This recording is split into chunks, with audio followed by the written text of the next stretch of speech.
राघव चौधरी एक बहुत ही धनी राजसी परिवार का एक इकलौता बेटा था।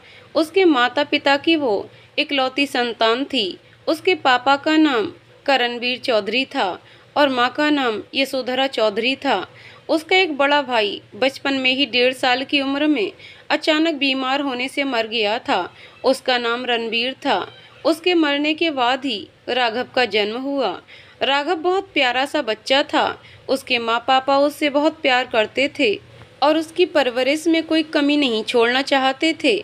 जब वो बड़ा हुआ तो उसको आगे की पढ़ाई के लिए लंदन भेज दिया गया। वहाँ से उसने अपनी MBA की पढ़ाई पूरी की और वापस लौट आया। वो तब 27 साल का हो चुका था और वो अब एक हट्टा कट्टा लंबी कदकाठी का और बहुत सुंदर सा आदमी था। उसकी आंखों में बहुत सपने थे और पक्के और नेक इरादे थे। वो अपने परिवार के बिजनेस को आगे बढ़ाना चाहता था। उसने अपने कारोबार को और आगे बढ़ाने के लिए नई तकनीकी का इस्तेमाल किया और जो उसे लंदन में रह के सीखा था उसकी मदद से अपने कारोबार को आगे बढ़ाने लगा। अब उनका बिजनेस आसमान छूने लगा था और उसकी और उसके परिवार की उस शहर में काफ़ी प्रसिद्धि बढ़ गई थी। हालांकि वो एक छोटा सा कस्बा था, पर अब बड़े शहरों में भी उसके चर्चे होने लगे। राघव के माँ पापा बहुत खुश थे और अब वो चाहने लगे थे कि अब राघव की शादी कर दी जाए। वो एक सीधी सादी पढ़ी लिखी समझदार लड़की की शादी राघव से करना चाहते थे और अगर लड़की उसी शहर की हो तो और भी अच्छा। अब उनके आसपास के सभी लोग अपनी बेटियों की शादी राघव से करना चाहते थे, लेकिन राघव इसके लिए बिल्कुल भी राजी नहीं था। वो अभी शादी के लिए तैयार नहीं था। वो हर पल बिजनेस को और आगे कैसे बढ़ाया जाए बस इसी के बारे में सोचता था और उसे ऐसी कोई लड़की भी नहीं मिली जिससे वो प्यार करता हो, क्योंकि वो अरेंज्ड मैरिज नहीं करना चाहता था, वो लव मैरिज करना चाहता था। वो बिजनेस के सिलसिले में अक्सर ही घर से बाहर रहता था और कभी कभी ही अपने घर में होता था। एक दिन जब वो दूसरे शहर से वापस लौट रहा था, एक बाजार में उसकी नज़र एक लड़की पर पड़ी और वो उसे देखता ही रह गया। वो लड़की बहुत ही सुंदर थी।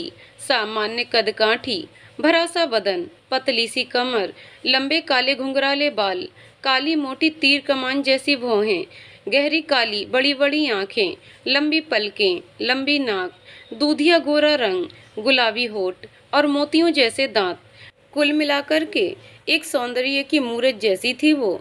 राघव उसे देखते ही उसके प्यार में पड़ गया। इस सब से बेखबर वो लड़की अपनी खरीदारी में व्यस्त थी, पर राघव तो उसको पहली नजर देखते ही उसके प्यार में गिरफ्तार हो चुका था। उसने उसके बारे में पता लगाना चाहा, पर वो उसके बारे में कुछ भी तो नहीं जानता था कि वो रहती कहाँ है, करती क्या है। यहाँ तक कि उसका नाम तक वो नहीं जानता था। पर इस सब से जुदा उसके माँ पापा को एक लड़की पसंद आ गई। वो राघव के पापा के दोस्त की बेटी थी। उसका नाम सुहानी था और वो और राघव बचपन से एक दूसरे को जानते थे। सुहानी सीधी सादी, संस्कारी और पढ़ी लिखी लड़की थी। वो बहुत सुंदर भी थी। पर इस सब से बेखबर राघव उस अनजान लड़की के मोह पास में जैसे बंध सा गया था। एक दिन उसके माँ पापा ने सुहानी के बारे में बात की, पर राघव ने तो शादी की बात ही करने से इनकार कर दिया। उसके माँ पापा ने सोचा शायद अभी शादी नहीं करना चाहता, पर उसके दिल में तो कोई और आके पहले ही बस चुकी थी। एक दिन जब वो किसी काम से घर से बाहर गया हुआ था, तब उसे वो लड़की फिर मिली और वो एक आइसक्रीम के एक ठेले पे खड़ी आइसक्रीम खरीद रही थी। राघव भी आइसक्रीम खरीदने के बहाने वहां गया और उसके बगल में जाके खड़ा हो गया। उस लड़की ने चॉकलेट फ्लेवर वाली आइसक्रीम खरीदी थी, तो वहीं राघव ने भी लिया और ठेले वाले से कहा, मुझे तो आइसक्रीम बहुत पसंद है, खास करके चॉकलेट फ्लेवर वाली। और उस लड़की को कनखियों से देखने लगा, पर लड़की ने कोई प्रतिक्रिया नहीं दिखाई और अपने पर्स में से पैसे निकालने लगी। शायद उसे देर हो रही थी, तभी उसके पर्स से एक लिफाफा नीचे गिरा। राघव ने चुपके से वो उठाया और जब वो आइसक्रीम वाले को पैसे देके जाने लगी तो उसके पीछे गया और आवाज लगाई, सुनिए, आपका ये सामान नीचे गिर गया है। वो लड़की मुड़ी और उसके हाथ से लिफाफा झपटा जैसे उसमें कोई खजाना छुपाया हो और कहा, अरे बहुत बहुत शुक्रिया आपका। राघव ने जब उसकी आवाज़ सुनी तो मंत्रमुग्ध सा हो गया। उसकी आवाज ऐसी थी जैसे कोई कोयल चहकी हो। राघव और बातें करना चाहता था पर हिम्मत नहीं जुटा पा रहा था। फिर उसने उससे उसका नाम पूछा और उस लड़की ने कहा, मेरा नाम सुनैना है। राघव ने कहा, बहुत सुंदर नाम है, आपकी ही तरह। सुनैना अपनी तारीफ सुन के शर्माई और धीरे से शुक्रिया में जवाब दिया। राघव के मन में जैसे पटाखे फूटने लगे। खुशी के मारे वो बहुत खुश था। सुनैना ने उससे पूछा कि आप कहाँ रहते हो।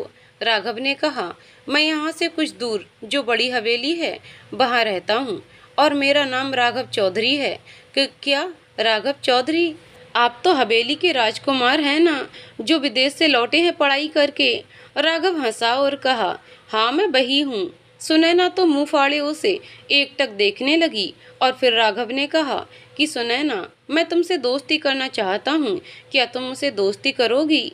सुनैना बहुत मिलनसार थी, उसने हाँ में जवाब दिया। फिर राघव ने उससे उसके परिवार और उसके बारे में पूछा तो सुनैना ने कहा कि मैं भी यहीं की हूँ, बचपन से यहीं रही हूँ, अपनी माँ के साथ रहती हूँ। पापा को मैंने देखा ही नहीं, वो तो जब मैं पैदा होने वाली थी तभी गुजर गए थे। माँ ने बड़ी मुश्किलों से मुझे पाला है और आजकल मैं संगीत से पोस्ट ग्रेजुएशन कर रही हूँ। फिर राघव ने कहा, wow, I love music. Sunaina ने कहा, धन्यवाद राघव जी, दरअसल मुझे अभी देर हो रही है, आप बुरा ना माने तो क्या मैं अभी जा सकती हूँ? ओह सॉरी, मैंने आपको अपनी बातों में उलझा दिया। आप बुरा ना मानो तो क्या मैं आपको आपके घर छोड़ दूँ? राघव ने कहा। सुनैना ने कहा, अरे नहीं, आप क्यों परेशान होते हैं, मैं चली जाऊंगी। राघव ने दोबारा कहा तो वो मना नहीं कर पाई और फिर राघव उसे उसके घर के बाहर छोड़ के अपने घर चला गया। अब वो एक दूसरे से मिलने भी लगे और गहरी दोस्ती भी हो गई थी। राघव तो उसे दोस्त से ज्यादा मानता था पर उसके मन की बात वो नहीं जानता था।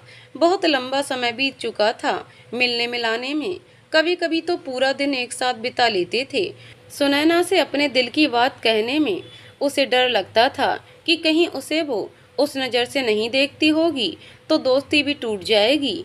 पर एक दिन उसने सुनैना के लिए एक सरप्राइज प्लान किया और उसे एक 5 स्टार होटल में डिनर पर ले गया और उसने घुटनों में बैठकर बिल्कुल फिल्मी अंदाज में सुनैना को प्रपोज किया और उससे पूछा, क्या तुम भी मुझसे प्यार करती हो? सुनैना शर्माई और हाँ में जवाब दिया। राघव बहुत खुश था। उसने सुनैना को एक चमचमाती अंगूठी पहना दी। जब वो दोनों डिनर करके वापस अपने घर लौट रहे थे, राघव बहुत खुश था, खुशी से गुनगुना रहा था, पर सुनैना बहुत परेशान सी लग रही थी।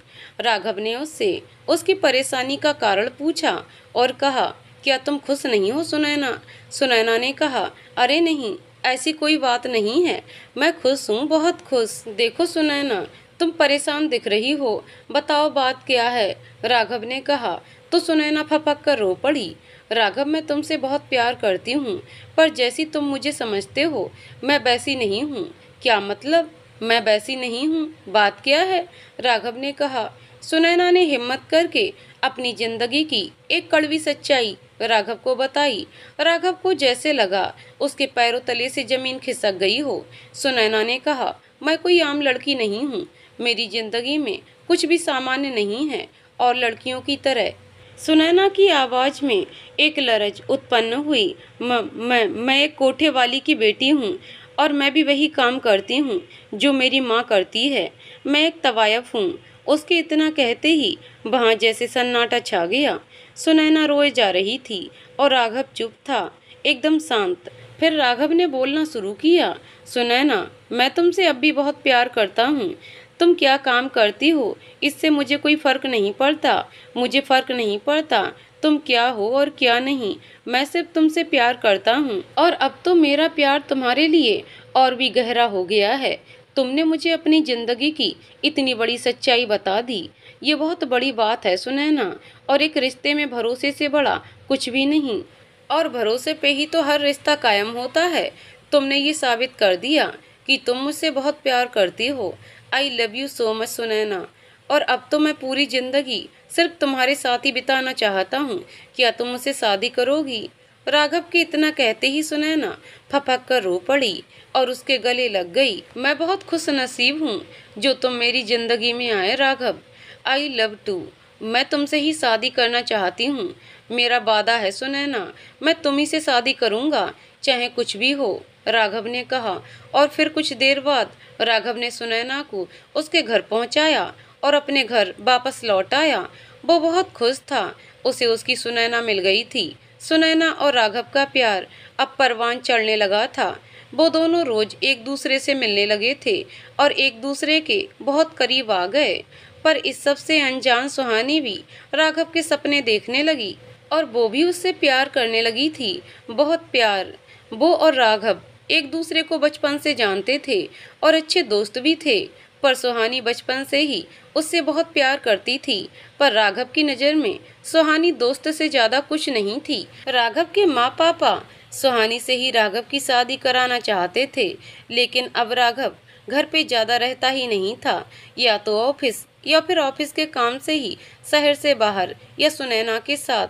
बस यही काम रह गए थे उसकी जिंदगी में। अब सुनैना से तो वो अलग रह ही नहीं पाता था। एक दिन जब राघव की माँ और पापा ने दोबारा उसे शादी के बारे में और सुहानी के रिश्ते के बारे में बात की तो वो गुस्से से भड़क गया और उसने कहा, मैं किसी और से प्यार करता हूँ और उसी से शादी करूँगा, उससे नहीं तो किसी से नहीं। उसके पापा ने कहा, अगर ऐसा है तो हम जरूर उसी से तुम्हारी शादी कराएंगे, पर उससे पहले हम उसके बारे में सब जानना चाहते हैं और उससे मिलना चाहते हैं। राघव सुनैना को अपने परिवार से मिलाने ले आया और उसके पापा और माँ को भी सुनैना अच्छी लगी। उन्हें उसका सच पता नहीं था कि वो क्या थी।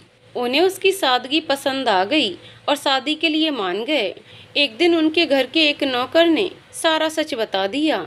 उसने कहा कि मालिक, आप छोटे मालिक को ये मत बताइएगा कि मैंने आपको सच बताया है, पर ये लड़की इस परिवार के लायक नहीं है, ये एक कोठे वाली है। ये सुन के उसके पापा गुस्से से तिलमिला उठे। उन्होंने कहा, तुम फिक्र मत करना, मैं राघव को ये नहीं बताऊंगा कि तुमने मुझे ये सब बताया है। पर गुस्से में उन्होंने सुहानी के माँ पापा से राघव और उसके रिश्ते की बात पक्की कर दी। उन दिनों सुहानी के माँ पापा वहाँ नहीं थे, अकेली सुहानी ही वहाँ थी। उसके पापा और माँ गांव गए हुए थे। उन्होंने उन्हें पत्र से सूचना भेज दी थी। राघव बिजनेस मीटिंग के लिए दूसरे शहर गया हुआ था। जब वो घर आया तो उन्होंने राघव से कहा कि मुझे उस लड़की का सच पता लग चुका है, उससे मैं तुम्हारी शादी हरगिज नहीं होने दूंगा। उसकी माँ भी उसके और सुनैना के रिश्ते के खिलाफ थी, पर राघव जिद पे अड़ा था कि अगर शादी करेगा तो सुनैना से, नहीं तो किसी से नहीं। उसका ये फैसला सुनकर उसकी माँ ने कहा, अगर तुमने ऐसा किया तो मैं अपनी जान दे दूंगी। मेरी लाश पे तुम उस सुनैना से शादी करना।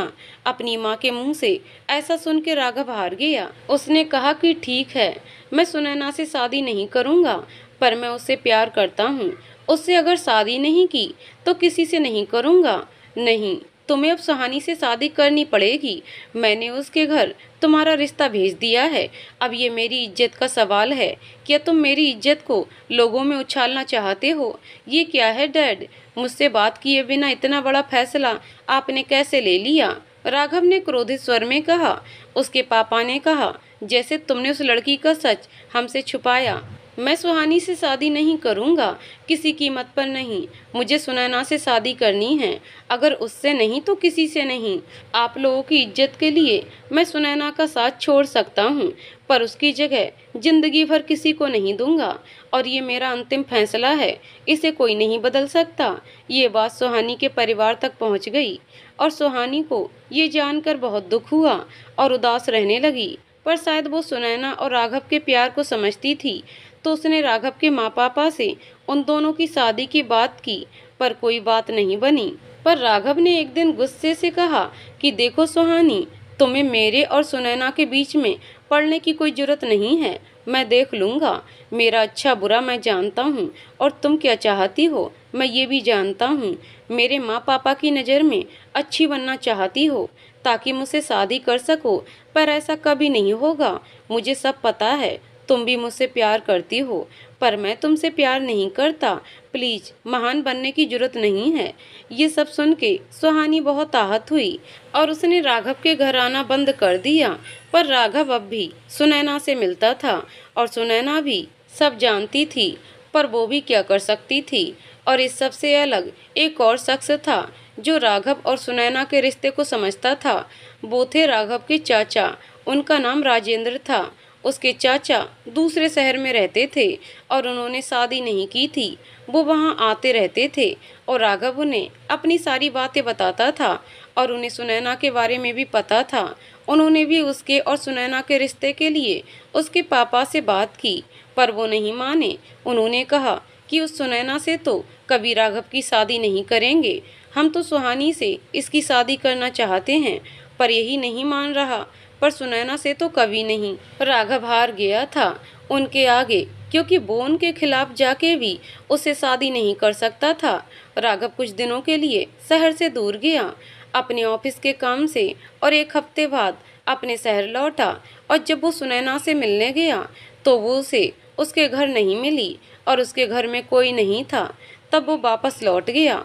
उसने सोचा शायद कहीं गई होगी और फिर दूसरे दिन वो रात के समय उसके घर गया। उसने देखा वहाँ कोई भी नहीं है और ना उसकी माँ और ना ही वो। उसे उसकी बहुत चिंता होने लगी, पर वो वापस अपने घर लौट आया। दूसरे दिन जब वो दोबारा उसके घर गया तो तब भी वहाँ कोई नहीं था। उसका दिमाग सुन्न पड़ गया था। उसे सुनैना की बहुत चिंता होने लगी। आखिर बात क्या है, सुनैना गई कहाँ? उसने पुलिस में रिपोर्ट की और उसे ढूंढने के लिए कहा। 2 दिन बाद उसके घर के लैंडलाइन में पुलिस स्टेशन से फोन आया। जब वो पुलिस स्टेशन गया तो पुलिस ने बताया कि एक जंगल के पास एक 22-23 साल की लड़की की लाश मिली है। उसे जलाया गया है और लाश बुरी तरह सड़ चुकी है और लाश के पास से ये सामान बरामद हुआ है। उन्होंने राघव को वो सामान दिया। जब राघव ने सामान देखा तो वो चीख चीख कर रो पड़ा। उसने वो अंगूठी पहचान ली थी जो उसने सुनैना को पहनाई थी। वो मरने वाली लड़की सुनैना ही थी। राघव बहुत दुखी था। उसने खाना पीना ही बंद कर दिया और अपने घर पे भी किसी से बात नहीं करता था। उसके पापा से तो उसकी हर दिन झगड़े ही होने लगे।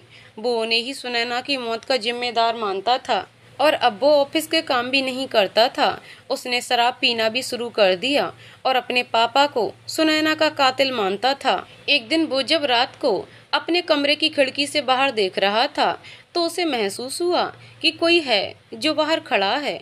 वो एक लड़की की आकृति थी। चांदनी रात में वो उसे साफ देख सकता था। वो उसे ही घूरे जा रही थी।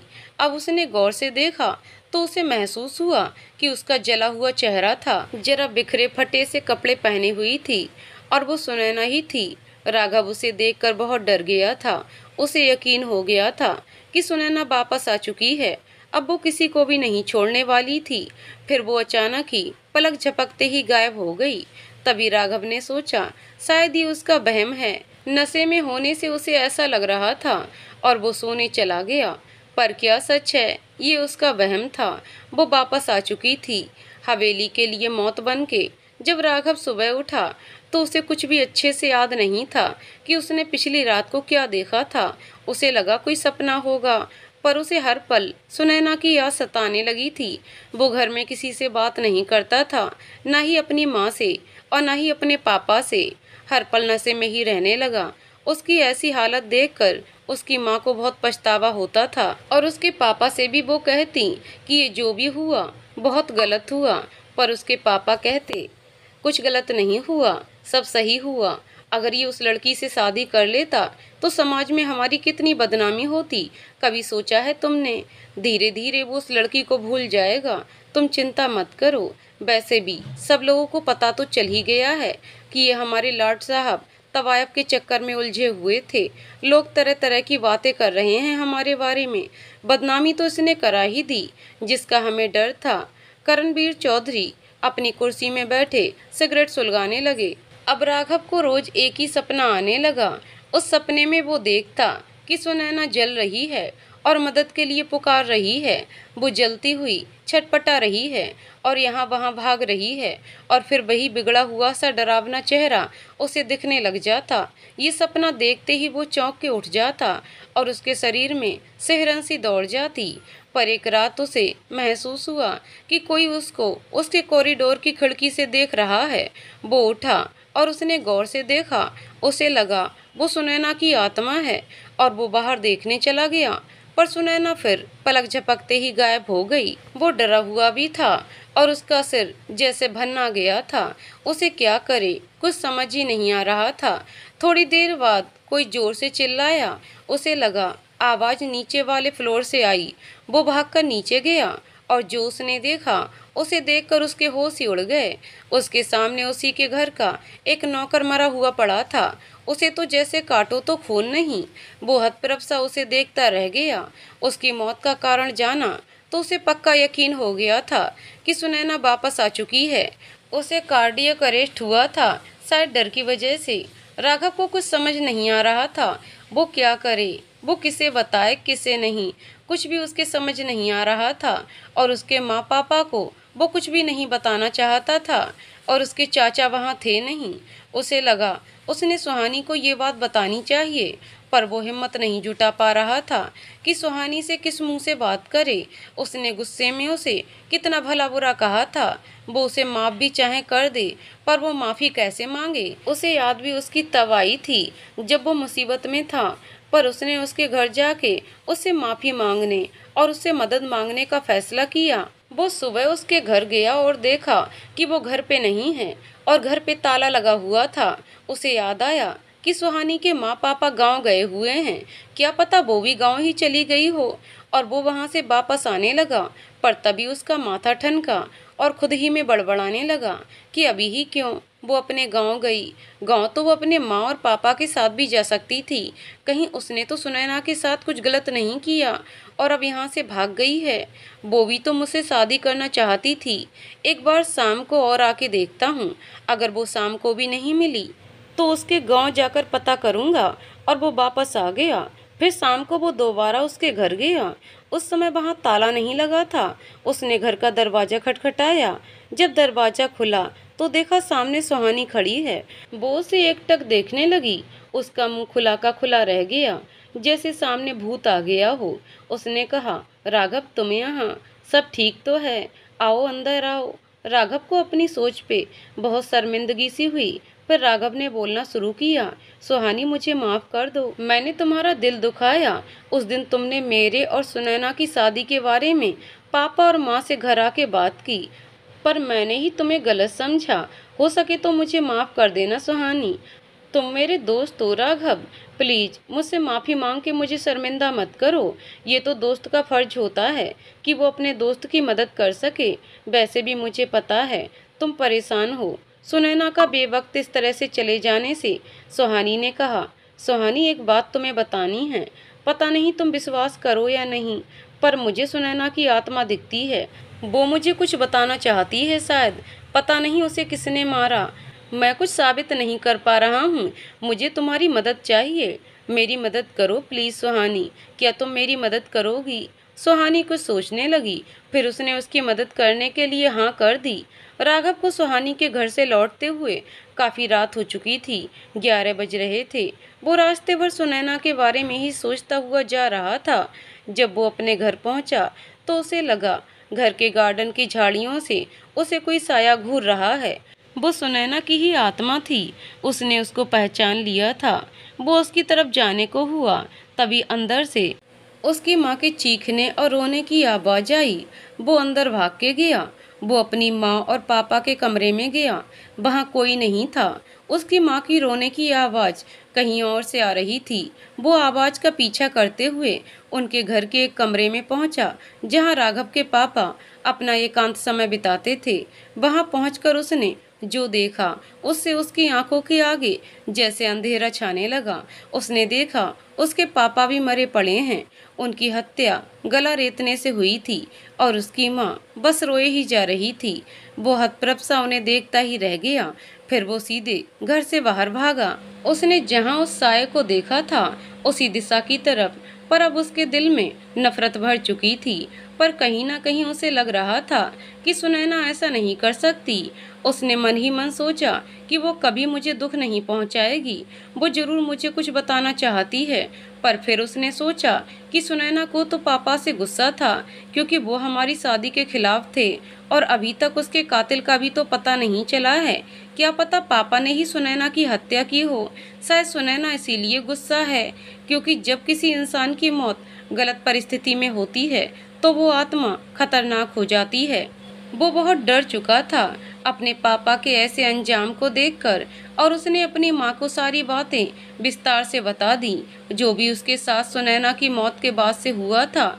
ये सब सुन के उसकी माँ बहुत डर गई और रोने लगी। एक तो उस हालत में राघव के पापा की मौत हुई थी, और दूसरा आत्मा का खौफ। इन सब बातों से वो बहुत ही टूट सी गई थी, और राघव भी बहुत डरा हुआ और परेशान था। वो सबका जिम्मेदार अब खुद को मानने लगा था। वो सोचने लगा कि अगर उसने अपने पापा की बात को मानकर सुहानी से शादी कर ली होती तो शायद आज सुनैना भी जिंदा होती, और उसके पापा भी। उसी की जिद के कारण तो सुनैना की जान गई, और उसके पापा भी आज उनके बीच नहीं थे। उसके पापा की मौत को 12 दिन गुजर गए थे। उसे सुनैना की आत्मा हर रोज दिखने लगी। वो जानना चाहता था कि बात क्या है, सुनैना क्यों हर पल उसे दिखती है। एक दिन रात को राघव की माँ ने भी उसे देखा। वो दूर खड़ी उन्हें घूरती जा रही थी, और फिर अचानक ही वो हंसने लगी। उसने कहा कि वो अपनी मौत का बदला जरूर लेगी। उसकी माँ ने राघव को जब ये बताया तो वो जैसे टूट गया। उसे अब पक्का यकीन हो गया था कि सुनैना अब सिर्फ बदला चाहती है बस, और जो भी कुछ उसके मरने के बाद हुआ था वो सुनैना ही कर रही थी। उसे बस बदला चाहिए था। अब राघव का मकसद सिर्फ उसे रोकना हो गया था। इतने सब में वो ये भी भूल गया था कि सुहानी भी है जिससे वो मदद ले सकता है। पर उसे डर भी था, कहीं अगर सुनैना की आत्मा ने उसे कुछ किया तो वो क्या करेगा। पर वो अब भी मानता था कि वो सुनैना से बात कर सकता है और उसे रोक सकता है। सुहानी ने उसकी मदद करने के लिए हाँ कर दी, ये जानते हुए भी कि उसकी जान को खतरा हो सकता है। अब राघव सुहानी के करीब आने लगा था। उसे वो अच्छी लगने लगी थी। एक रात उसे फिर वही सपना आया, और फिर अचानक ही उसकी नींद खुल गई। वो डर के मारे सिहर उठा। वो उठा और नीचे गया तो एक नौकर को देखा जो कि बहुत डरा हुआ सा लग रहा था। राघव ने उससे पूछा, क्या हुआ, ऐसे डरे हुए क्यों हो? तो नौकर ने कहा कि उसने भूत देखा है, एक औरत का भूत। राघव सुनैना के कातिल का पता लगाने की हर संभव कोशिश कर रहा था, पर उसे कुछ भी पता नहीं चल रहा था। सुहानी भी उसका पूरा साथ दे रही थी। उसे उसके साथ की वजह से बहुत हिम्मत मिलती थी। सुनैना से उसे बहुत प्यार था, दिलो जान से चाहता था उसे। उसके कातिल को भी ढूंढ निकालना चाहता था किसी भी कीमत पर, और उसकी आत्मा को मुक्ति दिलाना ही उसका मकसद बन गया था। जब भी उसे अब वो सपना आता जिसमें वो जल रही थी, तड़प रही है, वो सपने से डरता नहीं था, बल्कि उसके दिल में अब सुनैना के कातिल के और ज्यादा नफरत भरने का काम कर रहा था वो सपना।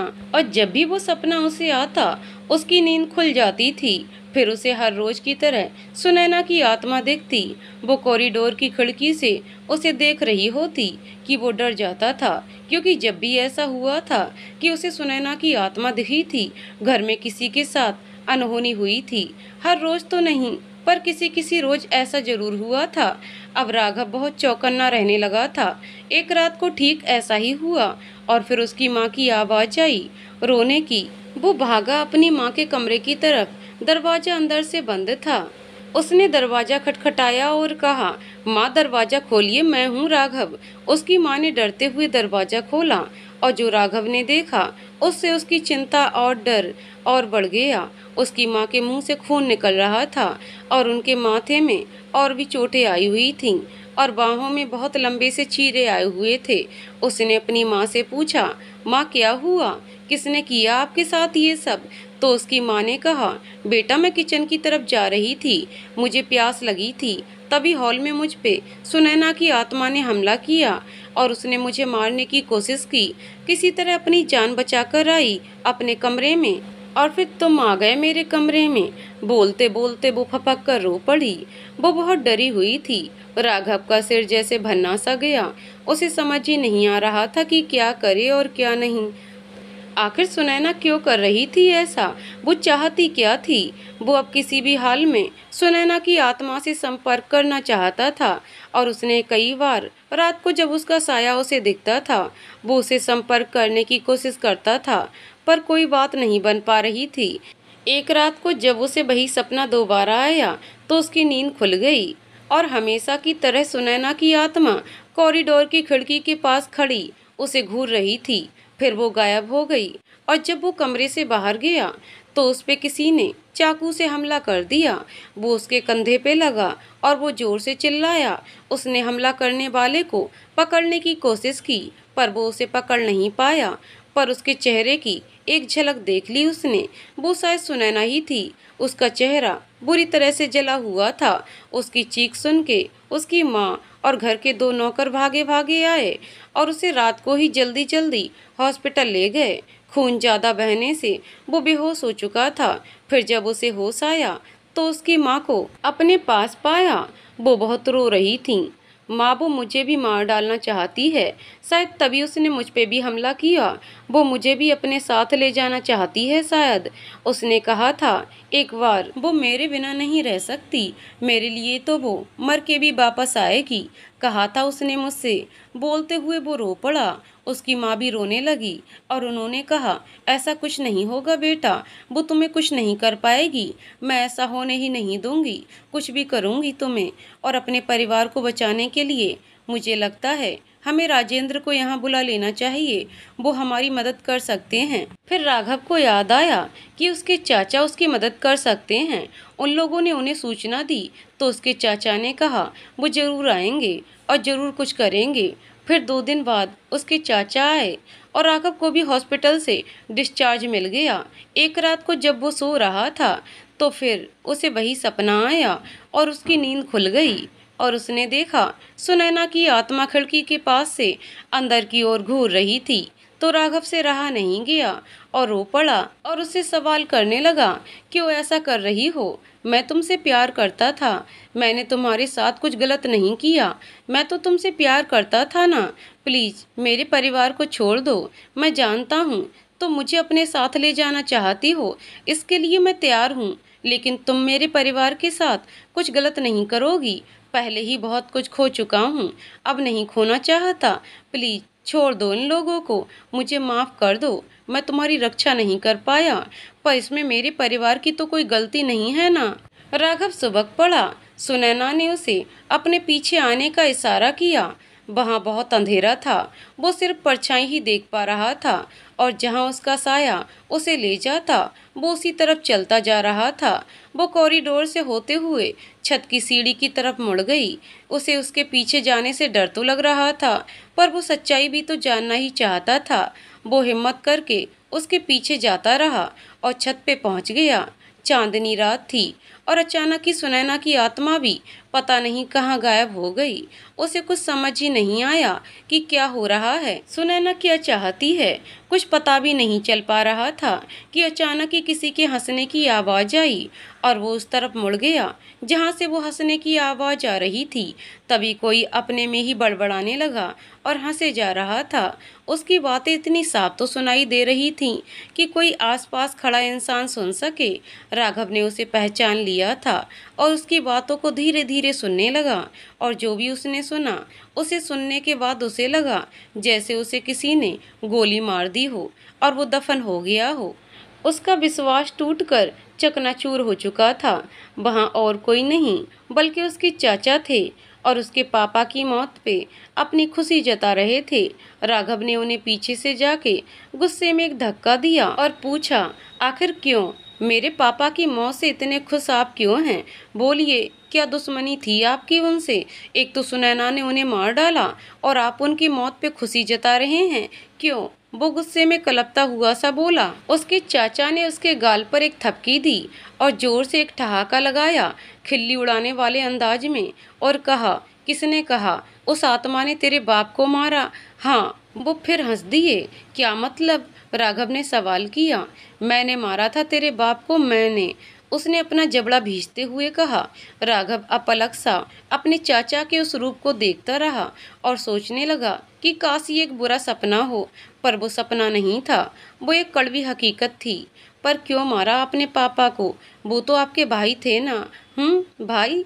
क्या भाई ऐसा होता है? उसने मेरी खुशी छीनी थी, बर्बाद कर दिया था मुझे उसने।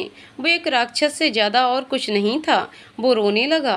तभी राघव ने पूछा, क्या किया था पापा ने आपके साथ? और जो भी उसके चाचा ने उसे बताया, उसे सुनकर उसके होश हवा हो चुके थे। वो वहीं जड़ हो चुका था। मैं तब 20 साल का था, पढ़ाई में बहुत अच्छा था। मेरे पिता यानी कि तुम्हारे दादा चाहते थे कि मैं पढ़ाई का सही इस्तेमाल करके हमारे बिजनेस को और आगे बढ़ाऊं, पर मेरी रुचि नहीं थी बिजनेस में। पर मेरे ठीक उलट तुम्हारा बाप दक्ष था बिजनेस करने में। मैं एक दिन यूं ही अकेला कहीं बैठा हुआ था। हवेली से दूर एक कच्ची पगडंडी जाती थी। वहाँ एक बड़ा सा गहरी छाया वाला आम का पेड़ था। मुझे चित्रकारी का बहुत शौक था और वहीं बैठा हुआ पेंटिंग बना रहा था। तभी मैंने एक लड़की को देखा। सुंदर सी, पतली सी, लंबी गोरी, तीखे नैन नक्श, काले लंबे बालों वाली। कितनी सुंदर थी वो। राजेंद्र चौधरी शून्य में ताकते हुए मुस्कुराए, जैसे वो उसे अभी भी वैसा ही देख रहे हों। फिर क्या हुआ? राघव ने थोड़ा सा सहमते हुए कहा। और राजेंद्र चौधरी की तंद्रा टूटी और उनकी आंखों में आंसू की एक बूंद चमक पड़ी। मैं उससे प्यार करने लगा था। मैंने उसके बारे में पता लगाया। वो हमारे कस्बे की ही थी। उसके पिता एक जमींदार थे और वो उनकी एक बहुत ही समझदार 17 साल की बेटी थी। मैं उससे शादी करना चाहता था। मैंने अपने पिता से उसके बारे में बात की और वो मान गए। और तुम्हारे पिता को भी उनका परिवार पसंद आया। मेरे पिता प्रेम को बहुत अच्छे से समझते थे, क्योंकि उन्होंने भी प्रेम विवाह किया था तुम्हारी दादी से, उस जमाने में भी परिवार के खिलाफ जाकर। तभी उन्होंने मेरे प्यार को भी समझा और उसके घर मेरा रिश्ता भेज दिया। उसके पिता को वो रिश्ता मंजूर था। होता भी क्यों नहीं, उनकी बेटी को उतने बड़े घर से रिश्ता आया था। धीरे धीरे उसे भी मुझसे प्यार हो गया। हम मिलने लगे। शादी की तैयारियां भी जोरों शोरों से चल रही थीं। उन्होंने आह भरी। राघव बेचैन हो रहा था पूरा सच जानने के लिए। उसके चाचा ने बोलना शुरू किया। हमारी शादी का दिन आया। मैं बेताब था उसे दुल्हन के लिबास में देखने के लिए। मन ही मन मुस्कुराए जा रहा था, ये सोचकर कि आज वो मेरे लिए सजेगी, संवरेगी, दुल्हन बनेगी। मैं भी तैयार हो रहा था कि अचानक तुम्हारा बाप मेरे कमरे में आया और बोला, अरे क्या बात है छोटे, तू तो एकदम राजा लग रहा है, किसी की नज़र ना लग जाए कहीं। पर मुझे क्या पता था, नज़र तो उसी की लगने वाली थी। बारात जाने को हुई और मेरे भाई ने कहा कि उसकी तबीयत बिगड़ गई है, वो नहीं आ पाएगा। तो पिताजी को चिंता हुई, तो उसने कहा, अरे कोई बात नहीं, आप जाइए, मैं संभाल लूंगा। और मैं उसे उसके कमरे तक छोड़ने गया और उसे आराम करने को कहा। तभी उसने मुझसे कहा, अरे भाई आज तेरी शादी है, थोड़ा जश्न तो बनता है ना। उसने शराब की तरफ इशारा किया। मैंने कहा, भैया आपकी तबीयत ठीक नहीं है, आप कैसे? तो उसने कहा, अरे पगले मैं नहीं, तू पिएगा, आखिर आज दूल्हा बनने जा रहा है तू। उसने खुशी जताते हुए कहा और मैं शर्माने लगा। तभी उसने कहा, अरे यार शर्माना नहीं है भाई, तभी तो मैं तुझे शर्म भगाने वाली दवा पिला रहा हूँ ना भाई, आखिर दूल्हा है तू, दुल्हन तो नहीं। वो हंसता हुआ बोला और मैं उसकी बातों में आ गया और पी गया। वो अपने दांतों को भींचते हुए राघव को घूरते हुए बोले। तभी राघव ने पूछा, फिर क्या हुआ? मैं नंगा पड़ा हुआ था कमरे में। मेरे शरीर पे एक अंडरवियर के अलावा कुछ भी नहीं था। और फिर मुझे याद आया, आज तो मेरी शादी है, मैं यहाँ क्या कर रहा हूँ। फिर मैं जब अच्छे से होश में आया तो देखा मैं घर के स्टोर रूम में पड़ा हुआ था। मैंने सोचा मैं तो भैया के कमरे में था, मैं यहाँ कैसे? तभी मैं उठा और दरवाजे को पीटने लगा, पर वहाँ कोई भी नहीं था। किसी ने दरवाजा नहीं खोला। तेरा बाप मेरी जगह दूल्हा बन के पहुँच गया था। तभी उसकी तबीयत खराब हुई थी। जब बारात वापस पहुंची तो मेरी आवाज़ सुनकर दरवाज़ा खोला गया। तब तक सब खत्म हो चुका था। वो रोते हुए बोले, राघव समझ गया था कि हुआ क्या था। फिर भी उसने हिम्मत करके उनसे पूछा, जिससे आप प्यार करते थे, वो माँ थी क्या? मेरी माँ? उसने आह भरी। हाँ, वो तुम्हारी माँ थी, मेरी यशोधरा। राघव का मुंह आश्चर्य से खुल गया। पर तुम्हारे बाप को कोई चिंता नहीं थी मेरी, और न ही उसकी। वो भी उसे पसंद करता था और शादी करना चाहता था। मुझे ये बात पता नहीं थी, पर वो उसके शरीर से प्यार करता था सिर्फ। यशोधरा को ये धोखा बर्दाश्त नहीं हुआ। वो नहीं रहना चाहती थी वहाँ, पर उसके बाप ने उस पे दबाव बना दिया कि अब जो भी हुआ सो हुआ। अब वही उसकी किस्मत है। वो खुश था कि उसकी बेटी की शादी बड़े राजकुमार से हो गई थी, पर यशोधरा ने उसे पति मानने से इनकार कर दिया। पर वो तो राक्षस था। उसने उसे जबरदस्ती संबंध बना दिया और वो भी गर्भवती हो गई। और शादी को सिर्फ 7 महीने ही हुए थे कि रणबीर तुम्हारा बड़ा भाई पैदा हुआ। वो समय से पहले ही था, क्योंकि शायद उसकी स्थिति बहुत कमजोर हो गई थी और बच्चा जल्दी पैदा हो गया था, ऐसा सबको लगा।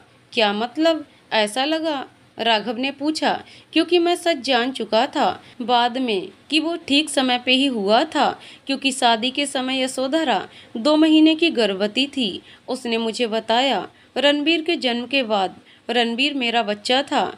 बोलते हुए उसकी आंखों में आंसू थे और चेहरे पर हल्की सी मुस्कान, जैसे अभी ही उसे पता चला हो, जैसे कि रणबीर उसका बेटा था। फिर उसने बोलना शुरू किया। मैं और यशोधरा शादी से पहले करीब आ गए थे। उनकी आंखें भीग गई थीं बोलते हुए, और राघव हतप्रभ सा उन्हें अपलक देखता ही रह गया। फिर राघव ने सवाल किया। फिर वो गुस्से से कलपते हुए बोले, उस दरिंदे तुम्हारे उस जल्लाद बाप को भी जाने कैसे पता चल गया था कि ये भी शायद उसने बातें सुन ली थी हमारी। एक दिन रणबीर को बुखार आ गया। उसे डॉक्टर के पास ले गए और दवाई दिलाई गई, पर उसका बुखार कम होता ही नहीं था और 2 दिन बाद वो गुजर गया। मेरा बच्चा, मेरा रणबीर मर चुका था। उसी जल्लाद ने मार डाला उसे, तुम्हारे उस बाप ने। वो रो पड़े चीख कर। राघव जैसे सुन्न पड़ चुका था। उसने दवाई को धीमे जहर से बदल दिया था। वो नफरत करता था उससे, उस छोटे से बच्चे से। क्योंकि वो मेरा बच्चा था। ये बात मुझे कुछ सालों बाद पता चली, जब वो नशे में बकता जा रहा था। हालांकि मुझे उसकी बातों में दिलचस्पी बिल्कुल नहीं थी, पर जब मैंने उसके मुंह से वो सुना तो मैंने पूरा पता लगा लिया, उससे उगलवा कर। पर यशोधरा को ये बात मैंने नहीं बताई। उसे जीते जी नहीं मारना चाहता था, ये बताकर कि उसके बच्चे को मारने वाला खुद उसी का शैतान पति था। अगर वो ये जान लेती तो वहीं घुट घुट कर मर जाती। वो एक दीवार के सहारे वहां बैठ गए, खाली सूनी आंखों से फर्श को घूरते हुए, जैसे कल की ही बात हो। तुम्हारा जन्म हुआ, मैं बहुत खुश था। तुम्हारे बाप के लिए नहीं, तुम्हारी माँ के लिए। उसने रणबीर को जरूर खो दिया था, पर राघव को पा लिया था। वो तुम्हारा नाम रणबीर ही रखना चाहती थी, पर उस राक्षस को पसंद नहीं था न रणबीर और न ही रणबीर का नाम। तो मैंने ही तुम्हारी माँ को चुपके से तुम्हारा नाम सुझाया था, राघव। और तुम्हारे बाप को भी पसंद आया वो नाम।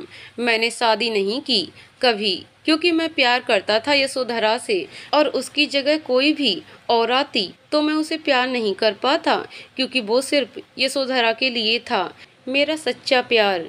और मैंने शहर छोड़कर जाने का फैसला ले लिया, पर मैं आता रहता था यहाँ सबसे मिलने।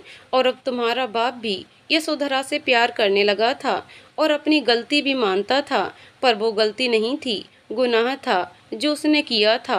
भाई का विश्वास तोड़ा, एक औरत से जबरदस्ती की, उसकी मर्जी के खिलाफ, और उससे बड़ा गुनाह, एक बेकसूर छोटे से बच्चे की जान ले ली उसने। मैं तो कब से उसे मारने की तैयारी में था, पर मौका ही नहीं लगा हाथ। एक रात जब तुम कहीं गए हुए थे, मैं घर आया। उस दिन यूं तो मैं ऐसे ही थोड़ा समय घर पे बिताने को आ रहा था, लेकिन मुझे एक लड़की दिखी घर के लॉन में, झाड़ियों के पीछे से। उसका चेहरा जला हुआ था पूरी तरह। वो आत्मा थी। मैं बहुत डर गया उसे देखकर, और मुझे पक्का यकीन था कि ये सुनैना होगी। और मेरे दिमाग में विचार कौंध गया, क्यों ना मैं इसका फायदा ही उठा लूं। और मैं घर के मेन गेट से ना जाकर पीछे के दरवाजे से घर में घुसा और उसी कमरे में गया जहां वो बैठा रहता था अक्सर अकेले समय बिताने के लिए। और मैंने अपना बदला ले लिया। फिर मैं मौका पाकर घर के मेन गेट से बाहर निकल गया। मैं उससे बहुत नफरत करता था, पर पता नहीं क्यों उसे वैसी मौत मैं नहीं दे पाया। उसे तड़पता देखकर मुझे बहुत दर्द हुआ। मेरा भाई था आखिर वो, पर मारना मैं उसे जरूर चाहता था, क्योंकि वो मेरे बच्चे और मेरे प्यार का गुनहगार भी था। उनकी आंखों के कोर गीले हो गए थे।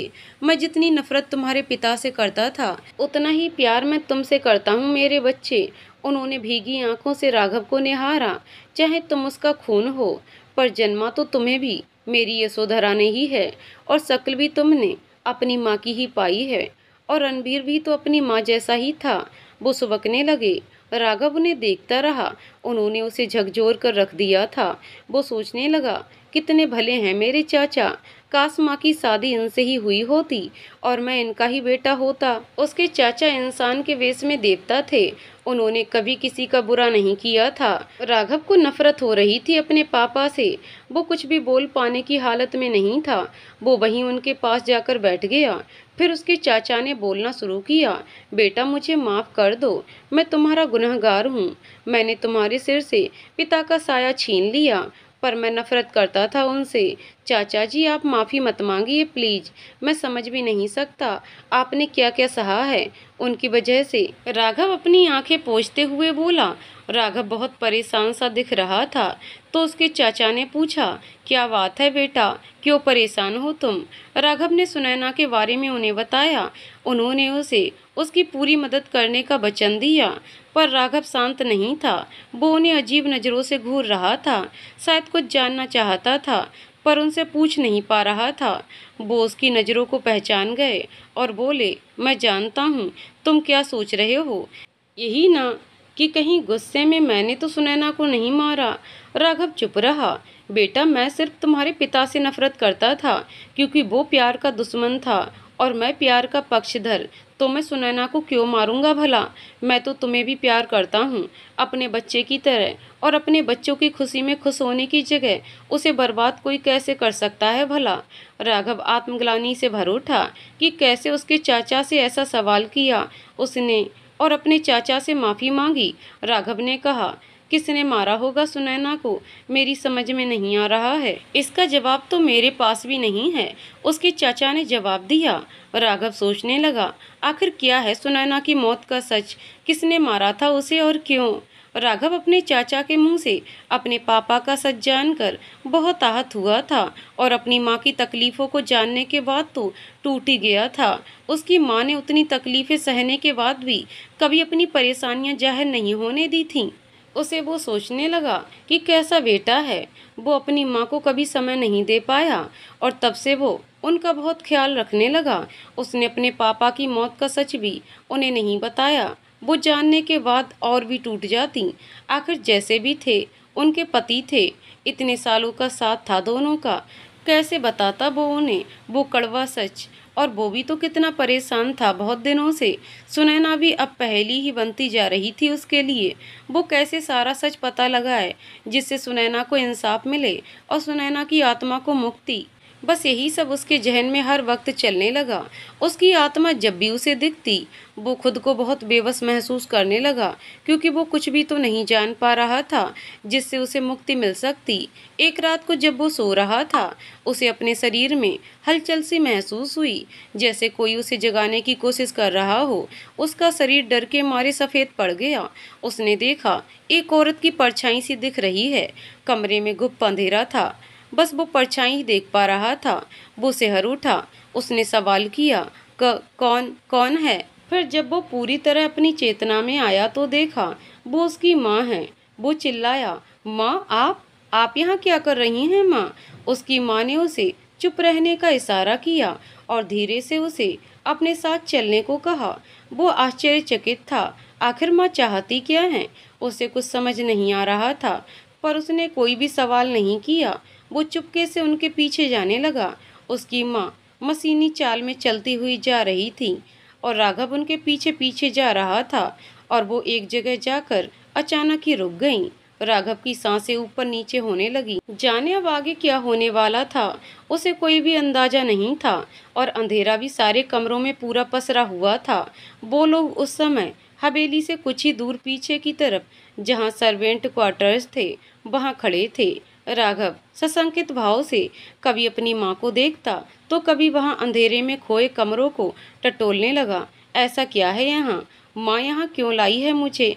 वो दोनों एक दीवार के सहारे खड़े थे और तभी एक कमरे की बत्ती जली और उसकी रोशनी बाहर तक आ रही थी, जिससे उन्हें बाहर कोई खड़ा दिखा। ये क्या? ये तो सुनैना है। राघव आश्चर्य से बोल पड़ा। उसकी माँ ने चुप रहो खुसफुसाया। राघव उनका मुंह ही देखता रह गया।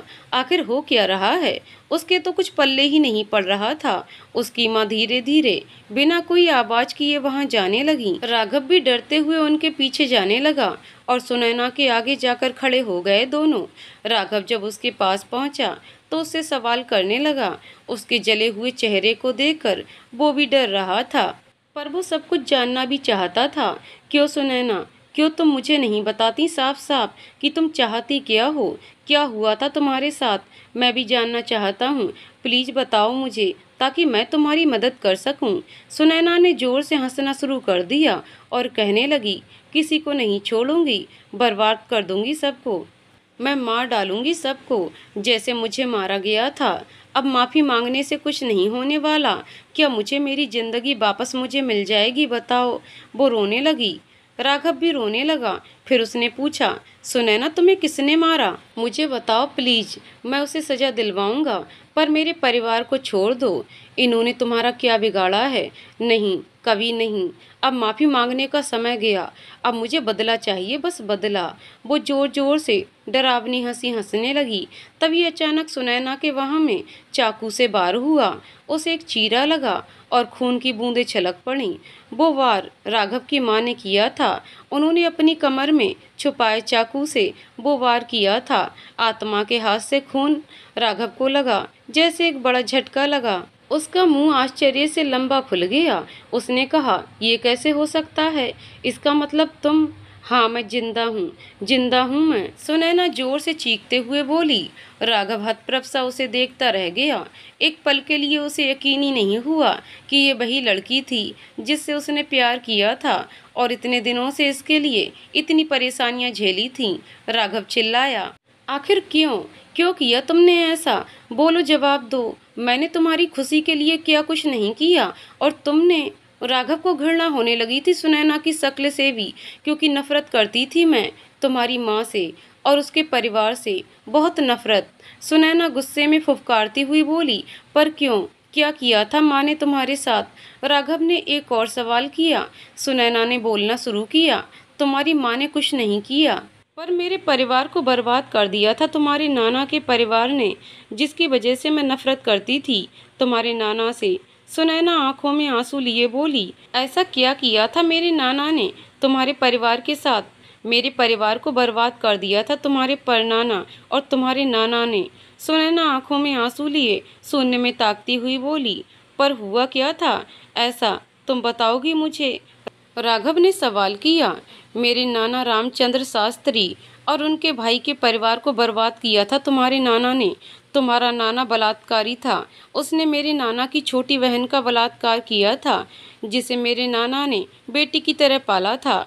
तुम्हारे नाना के गुनाह को छुपाने के लिए तुम्हारे परनाना ने षड्यंत्र रचा और गंगाधर शास्त्री, जो कि मेरे नाना के बड़े भाई थे, उनके परिवार पे चोरी का इल्जाम लगाकर उन सबको फांसी पे लटका दिया गया।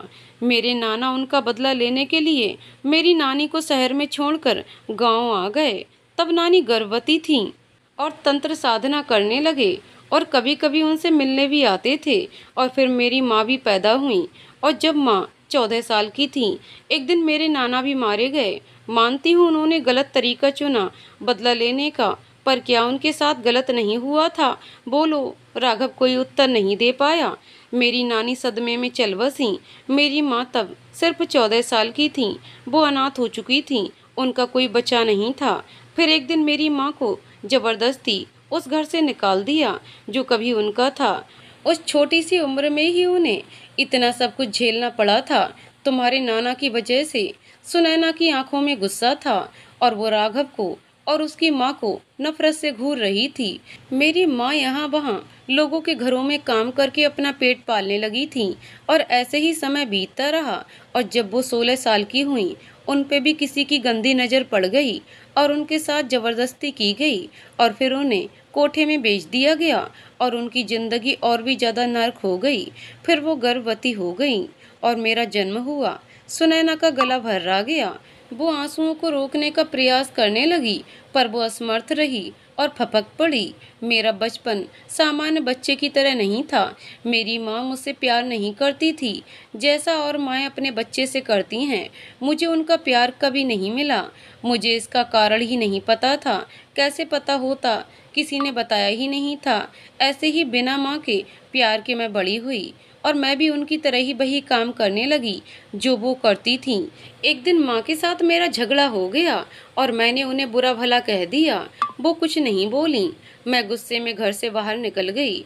फिर जब मैं घर पहुंची तो मेरी माँ मुझे छोड़कर हमेशा के लिए जा चुकी थी। उन्होंने जान दे दी थी अपनी और एक पत्र छोड़ के गई थी वो मेरे लिए, जिसमें उन्होंने अपनी पूरी कहानी लिख दी थी और अंत में मुझसे माफ़ी भी मांगी थी जो उन्होंने मेरे साथ किया था बचपन से, उसके लिए। सुनैना रोने लगी। पर तुमने तो कहा था तुम अपनी माँ के साथ रहती हो, राघव ने कहा। मैंने झूठ बोला था तुमसे।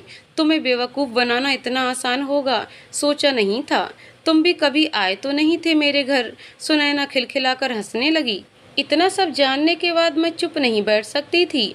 नफरत हो चुकी थी मुझे उस जमींदार से। जब मैं उस गांव में पहुंची जहां वो पहले रहता था, जहां वो सब घटा था मेरे परिवार के साथ। पहले रहता था मतलब? राघव ने पूछा। हाँ, जब मेरे नाना की मौत हुई तब से सब गांव वालों ने डर और पश्चाताप के कारण वो गांव सदा के लिए छोड़ दिया और यहाँ इस कस्बे में आकर बस गए। और तुम्हारे नाना और उसका परिवार भी यहाँ आकर बस गए थे। तुम्हारे परनाना को तो मेरे नाना ने पहले ही मौत की सजा दे दी थी। फिर मैंने यहाँ का पता लगाया सब कुछ, और ये भी पता चला कि तुम्हारे नाना की भी एक ही संतान थी, तुम्हारी माँ। और मैंने सोच लिया था कि अब तुम्हारी माँ को ही दुख दूंगी और जिससे मेरा और मेरे परिवार का बदला पूरा होगा। तुम्हारे घर के एक नौकर ने मेरी मदद की थी जब तुम लंदन से वापस आए। तब से ही मैंने तुम्हारी सारी जानकारी ले ली थी। जानते हो, तुमने एक दिन मुझे बाजार में देखा था और वहाँ आइसक्रीम खरीदने के बहाने वहाँ आए थे। राघव ने हाँ में अपना सिर हिलाया। वो मेरा ही एक प्लान था, पर तब एक गड़बड़ होते होते बची। एक लिफाफा जो मेरे पर्स से गिरा, उसमें तुम्हारी एक फ़ोटो थी जो मुझे तुम्हारे घर में काम करने वाले एक नौकर ने दी थी। अगर वो फ़ोटो तुम देख लेते तो शायद मेरा तुम्हें अपने प्यार में फंसाने की योजना पूरी नहीं हो पाती। तुम्हें मुझ पे शक हो जाता। मैं तुम्हें अपने तवायफ होने का सच नहीं बताना चाहती थी, पर क्या करूं, मजबूर हो गई। वो तुम्हारा नौकर जिसने मेरी मदद की थी, अचानक उसका लालच और बढ़ गया और ज़्यादा पैसों की मांग करने लगा। साला मुझे धमकाने लगा कि अगर पैसे नहीं दिए तो वो सब तुम्हें सच सच बता देगा। मैंने सोचा कि क्यों ना मैं ही तुम्हें बता दूं, क्योंकि मुझे पता था तुम मुझे किसी भी हाल में अपना लोगे। मैं जानती थी क्योंकि तुम सच्चा प्यार करते थे मुझसे, पर मैं तो नफरत ही करती हूँ तुम्हारे परिवार और तुमसे भी। वो नौकर वही था जिसने मेरा सच तुम्हारे पापा को बताया था, क्योंकि मैं अब उसे कोई भाव नहीं देती थी और पैसे भी मिलने उसे बंद हो गए थे। और शायद ये मेरी बहुत बड़ी गलती थी। अगर ऐसा ना किया होता तो शायद अभी तक मैं इस घर की मालकिन बन चुकी होती। पर फिर मैंने उसे अपनी मौत के बाद वाले प्लान में शामिल कर लिया और बदले में उसे बहुत बड़ा हिस्सा देने का वादा किया और वो मान गया। और उसकी मदद से मैं जब चाहे तब हवेली में आ जा सकती थी। पर तुमने अपनी मौत का नाटक क्यों रचा? क्या ऐसा करना जरूरी था? बोलो, राघव ने सवाल किया। सुनैना बगले झांकने लगी। शायद अब वो सच बताने में डर महसूस करने लगी थी। तभी अचानक राघव की माँ बेहोश होकर जमीन पर गिर गईं और फिर सुनैना ने फिर बोलना शुरू किया। राघव, मैं इससे मिलना चाहती थी और इससे मिलके बात करना चाहती थी और इसे समझाना चाहती थी कि ये और तुम चुपके से शादी कर लो, क्योंकि तुम मुझसे नफरत करने लगे थे, मेरी बात ही नहीं सुनना चाहते थे। और मैंने इसके घर का पता लगाया, और जब इससे मिलने पहुंची तो ये कमरे में जोर जोर से ठहाके लगाकर हंसे जा रही थी और तुम्हारे परिवार को बर्बाद करने की बात कर रही थी, और इसके साथ तुम्हारा नौकर भी था। तुम क्या बोल रही हो सुनैना, क्या बक रही हो अब ये सब? राघव ने कहा। सुनैना नहीं सुहानी, मैं सुहानी हूँ राघव, सुनैना नहीं। क्या? हाँ, इसने उस दिन मुझे देख लिया था और इसे ये भी पता चल चुका था कि मैंने सब सुन लिया है, और ये दोनों मुझे बेहोश करके जंगल में ले गए और मुझे जिंदा जला दिया। मैं तड़पती रही और तड़प तड़प के मर गई। फिर उन्होंने घटिया चाल चली ताकि इनका काम भी हो जाए और मेरी मौत की खबर भी किसी को पता न चल सके। राघव का दिमाग सुन्न पड़ चुका था। वो ये मानना ही नहीं चाहता था कि सुहानी मर चुकी है और उसकी आत्मा उससे बात कर रही है। उसने कांपती हुई आवाज से पूछा कि पर तुम तो मुझसे मिली थी और मेरी मदद की थी, वो कैसे? मैं तो हमेशा से ही तुम्हारे साथ रहने लगी थी। याद है जिस दिन तुम्हारे घर में एक नौकर की मौत हुई थी, तब खिड़की में मैं ही तो थी।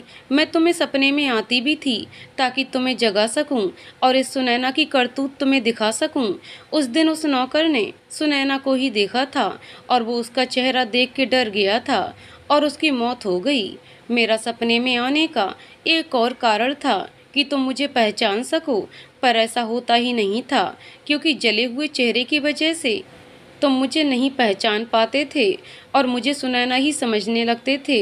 और जब तुम मेरे घर आए मुझसे मिलने, मैं तुम्हें मिली ही नहीं और घर पर ताला लगा हुआ था।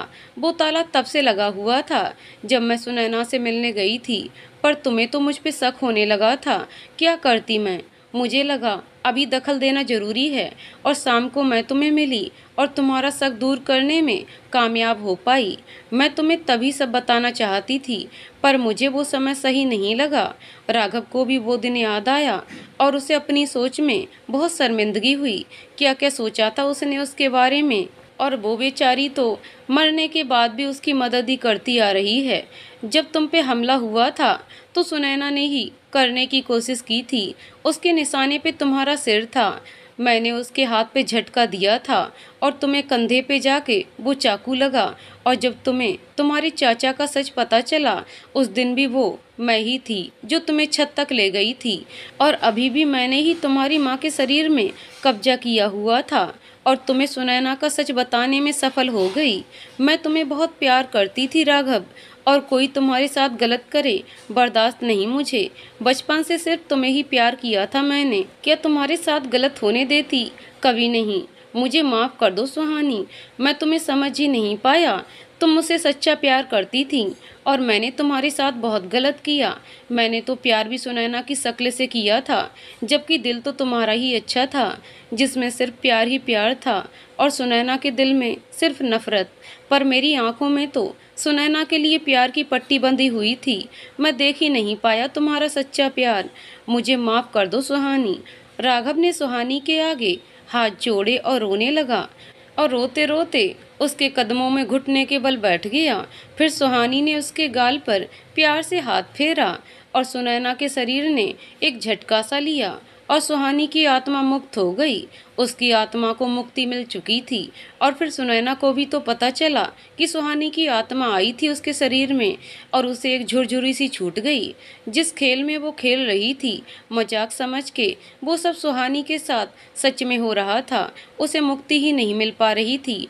फिर राघव के पूरे परिवार को पता चला कि क्या हुआ था, और सुहानी के माँ बाप को भी खबर की गई कि सुनैना को पुलिस ने पकड़ लिया, और साथ ही उसकी मदद करने वाले उस नौकर को भी, और दोनों को सजा हुई। राघव ने फिर वो हवेली ही छोड़ दी। कितना कुछ खोया था उसने उस हवेली में, कैसे भूल सकता था वो, और अपने चाचा और माँ के साथ दूसरे शहर में शिफ्ट हो गया। अब राघव 50 साल का हो चुका है और उसकी माँ और चाचा बहुत बूढ़े हो चुके हैं। राघव अब भी सुहानी के बारे में सोचता है तो उसे बहुत पछतावा होता है। क्यों उसके साथ इतना सब हुआ? उसे उससे प्यार करने की और उसके बारे में चिंता करने की कितनी बड़ी सजा मिली। सुहानी ने प्यार की कीमत मौत से चुकाई थी, और फिर भी मौत के बाद भी उसका साथ निभाया था। उसने एक लड़की गोद ली हुई है जो अभी 21 साल की है और राघव उसे कहता है कि उसकी माँ का नाम सुहानी था और वो बहुत अच्छे दिल की लड़की थी। उसकी बेटी का नाम खुशी है। वो उसे बिल्कुल सुहानी की तरह संस्कार दे रहा है और अब वो उसके सहारे और सुहानी की यादों के सहारे जिंदगी बिता रहा है। तो दोस्तों कहानी यहीं पर समाप्त होती है। दोस्तों आपको कहानी कैसी लगी कमेंट करके जरूर बताइएगा। कहानी पसंद आई हो तो वीडियो को लाइक शेयर करें और चैनल को सब्सक्राइब करें। कहानी को पूरा सुनने के लिए बहुत बहुत धन्यवाद दोस्तों।